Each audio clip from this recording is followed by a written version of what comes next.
ఓం శ్రీమాత్రే నమః. మూక పంచశతిలోని ఆర్యాశతకం నందలి 21వ శ్లోకం నుంచి ఈరోజు తెలుసుకుందాం. పురతః కదానుకరవై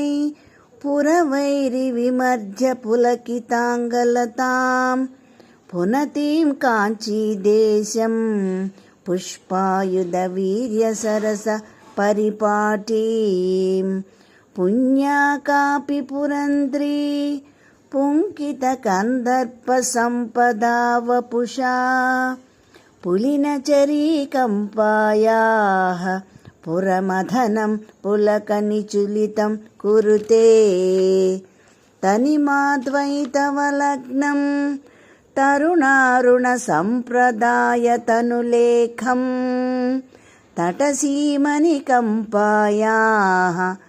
తరుణిమ సర్వస్య మాద్యమద్రాక్షం పౌష్టికకర్మ విపాకం పౌష్పశరం సవిదసీమ్ని కంపాయాః అద్రాక్షమాత్తయౌవనం అభ్యుదయం కించిదర్ధశిశిమౌళేః సంశ్రితకాంచీదేశే సరసిజ దౌర్భాగ్య జాగ్రదుత్తంసే సంవిన్మయే విలీయే సారస్వత పురుషకార సామ్రాజ్యే మోదిత మధుకర విసికం స్వాదిమ సముదాయ సారకోదండం ఆదృత కాంచీ కేళనం ఆదిమ ఆరుణ్య భేదమాకలయే ఉరరీకృత కాంచీపురీం ఉపనిషదరవిందకుహుర మధుదారం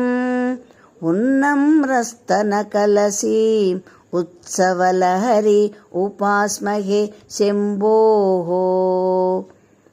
ఏన శిశుదీర్ఘలోచనం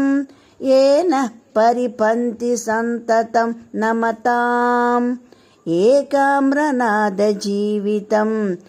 ఏవం పదదూరమేకమవలంబే స్మయమానముఖం కాంచీం అయమానం కమపి దేవతాభేదం దయమానం వీక్ష్మముహుర్వయమానంద అమృతాంబుదౌ మగ్నాః కుతుకజుషికాంచిదేశే కుముదతపోరాశిపాకశేఖరితే కురుతే జనో మనోయం